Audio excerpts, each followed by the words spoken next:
Y entonces, en el artículo 16, 17 y 18, en los artículos 16 al 18 de la Ley del Impuesto de la Renta, vamos a ver las partes medulares de esta acumulación de ingresos, de estos ingresos acumulables, o qué son los ingresos para efectos de la Ley del Impuesto de la Renta.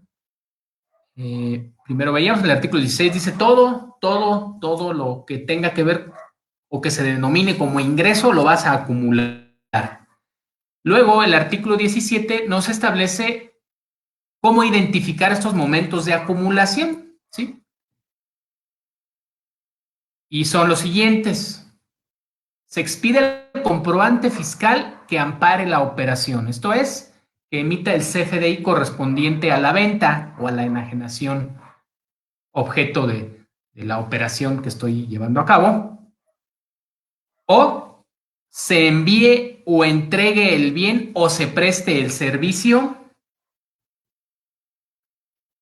¿Sí? O sea, a lo mejor no he generado el CFDI, pero quizá ya entregué físicamente el bien motivo de la operación de compraventa, el artículo operación objeto de la operación de compraventa, o bien presté el servicio. ¿Sí? Ojo, sin siquiera haber expedido el CFDI correspondiente, en ese momento tendré que acumular el ingreso o esta tercera posibilidad, se cobre o sea exigible total o parcialmente la contraprestación pactada. ¿Sí? Mucho ojo aquí, mucho cuidado, tratándose de anticipos y este tipo de situaciones. Puede ser que ni haya entregado el bien, que ni haya expedido el CFDI, pero ya conozca un precio final y haya recibido un anticipo a cuenta de ese precio final. Si ya estás en este momento, entonces tendrás que acumular el total de la operación de compraventa. ¿Sí? Ojo, no hay, ¿sí? No hay de por medio CFDI. No hay entrega física del bien, ni siquiera se ha prestado el servicio. Pero ya conocemos el precio final. Esta es la parte importante. Ya conocemos el precio final. Si conocemos ya el precio final y recibimos un anticipo, entonces debo de acumular el total del ingreso. Me preocupa Malerva, Tamaulipas, un ejemplo de CFDI por anticipo. Bueno, estamos en dos situaciones aquí. Si es por un anticipo, un real anticipo, entonces expido el CFDI por esa cantidad nada más. ¿Y qué es un anticipo? ¿Qué se debe considerar como un anticipo? Como un anticipo puro, yo lo llamaría o lo denomino así, o puro anticipo, cuando desconozco el precio final, cuando desconozco el precio, el valor final de la operación. ¿Sí? Esto es, no hemos expedido un comprobante, no hemos entregado el bien y, ojo, decimos vamos a vender aquel terreno que ves allá, ¿sí? Ya nos pusimos de acuerdo, a lo mejor no tenemos todavía el avalúo, no tenemos una operación de compra-venta, pero pues te voy a dejar 10,000 a cuenta, te voy a dejar 100,000 a cuenta. ¿De qué? Pues no sabemos todavía el precio final. En ese momento, entonces, a lo mejor el precio final va a ser 1,000,000, 10 millones, pero si desconocemos el precio final, entonces sí se considerará anticipo, un anticipo puro, y entonces expedimos el CFDI bajo esta nomenclatura, anticipo nada más, y por los 100,000 pesos en este caso.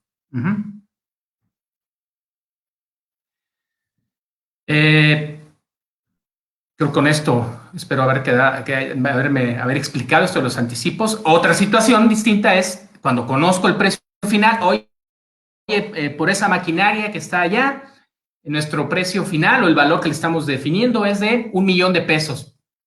Te voy a dar 100,000 a cuenta. Ah, bueno, entonces aquí hay que expedir un CFDI, ¿sí? en donde va a ser un pago a cuenta, ¿sí? Hacemos la factura madre y a la par expedimos un complemento, ¿sí? Por los 100,000 pesos que nos van a dar. O sea, por ejemplo, vale 1,000,000 la maquinaria, ya expido el CFDI completo por el 1,000,000 de pesos, te voy a pagar ahorita a cuenta, ¿sí? 100,000. Bueno, entonces estoy expidiendo un pago en parcialidades. Expido un CFDI, PP, pago en parcialidades y emito en ese momento el pago por los 100,000 pesos a la par. El ejemplo primero que les comentaba, desconozco el valor final, entonces no hay ni complementos ni nada de pago porque desconocemos el valor final de la operación. CFDI por la venta de un inmueble, me pregunta Angélica, esto no sabía que el vendedor lo tenía que emitir. Me quedé que la notaría era la que reportaba CFDI por la venta de un inmueble. No, si el CFDI por la venta de un inmueble lo reporta el contribuyente. Sí, el contribuyente deberá de expedir un CFDI, ¿sí? Y si no hay forma, pues la notaría tiene que, ahí ellos tienen unos programas tienen unos complementos, ¿sí? Tipo las agencias de autos, en donde tendrá que revelar, aparte que se revela esto, estamos en PLD, en prevención de lavado de dinero, en la declaración informativa, en tema de impuesto sobre la renta, tendrá que emitirse un comprobante por la operación del inmueble, ¿sí? Aunque no esté dado de alta el contribuyente. Sí reporta la notaría, reporta la operación de compraventa, pero quien está realizando la operación, que es el contribuyente, pues tendrá que reportar el ingreso y expedir un CFDI. Bueno, entonces, momentos de acumulación de los ingresos. 3. No es necesario que se combinen los 3, con que se dé uno, ¿sí? Se expide el comprobante o se entregue el bien o se cobre o sea exigible parcial o totalmente el valor de la operación. Continuamos. Se considera ingreso cuando se cobra el precio o la contraprestación pactada en los siguientes casos. Y eso es bien interesante en las personas morales. Nada más en este tipo de personas morales no acumulas, sino hasta que cobras. O sea, vas a considerar el ingreso cuando efectivamente cobres las SCs, las ACs, las empresas que suministran agua potable para uso doméstico y el servicio de recolección de basura doméstica. Estos 3 tipos de empresas, de sociedades, acumularán el ingreso hasta que cobran, nada más. Son en el título 2 las únicas personas morales que tienen esta facilidad de acumular al cobro.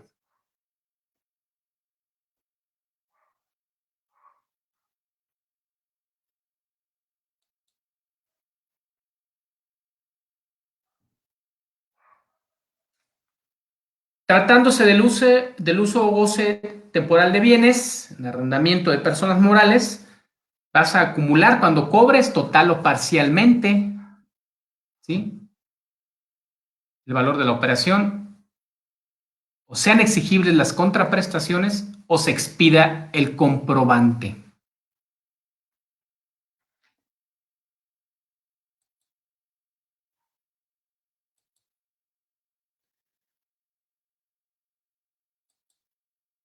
Bueno, vamos a continuar. Aquí otra vez Malerva está preguntándonos, por política de grupo, se emiten CFDI por anticipos, por todos los anticipos que den los clientes, a cuenta de algún equipo que apenas va a llegar a la bodega. Llega el equipo, factura total, y en el momento la nota de egreso por el anticipo. Ok. Bueno, yo considero que no es una práctica que deba ser así, no es una práctica buena lo que estás comentándonos, Malerva, ya que lo que yo comentaba hace rato en cuestión de anticipos, o lo que debe ser el anticipo, es cuando realmente desconozco el precio o el valor final de la operación. Eso es un anticipo real, o sea, cuando desconozco el valor completo de la operación.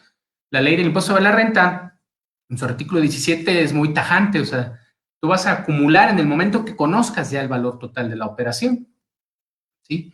Si mi negocio es un negocio en donde va a prevalecer la incertidumbre, o más que incertidumbre, voy a desconocer el valor final de la operación. A lo mejor es un megaproyecto, ¿no? A lo mejor una mega obra, donde, bueno, estimamos que la obra va a costar 100 millones de dólares. Ahorita te voy a dar un anticipo de 10 millones de dólares, pero falta que hagamos algunos avalúos, algunos presupuestos, y a lo mejor va a costar 90 o 110 millones o 100 millones de dólares la obra, ¿no?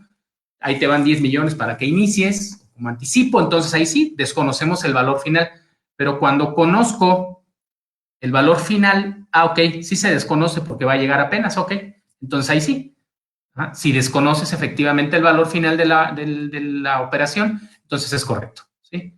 Es correcto. Y luego dice, llega el equipo, factura total y en ese momento se da nota de egreso por el anticipo.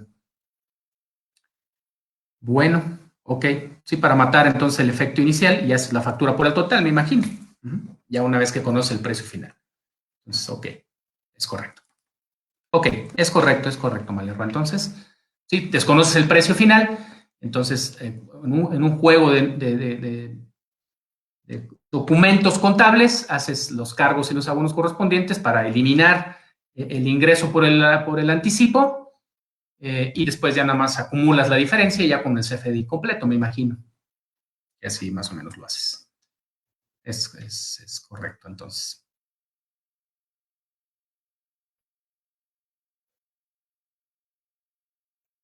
Bueno.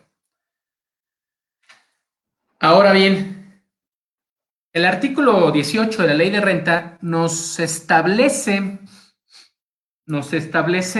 los ingresos acumulables. ¿Cuáles son los ingresos acumulables? Como tal, así lo establece. Dice, vas a considerar lo que te comenté en el artículo 16, en los momentos que nos dice el 17, y si por ahí se te está olvidando algún ingreso, pues aquí en el 18 te establezco cuáles son los, entre otros, ingresos acumulables. Y comienza este recorrido a través de este artículo 18, que nos va a ir definiendo cuáles son los ingresos acumulables, entre otros. Primero, los determinados presuntivamente. ¿Cuáles son los determinados presuntivamente?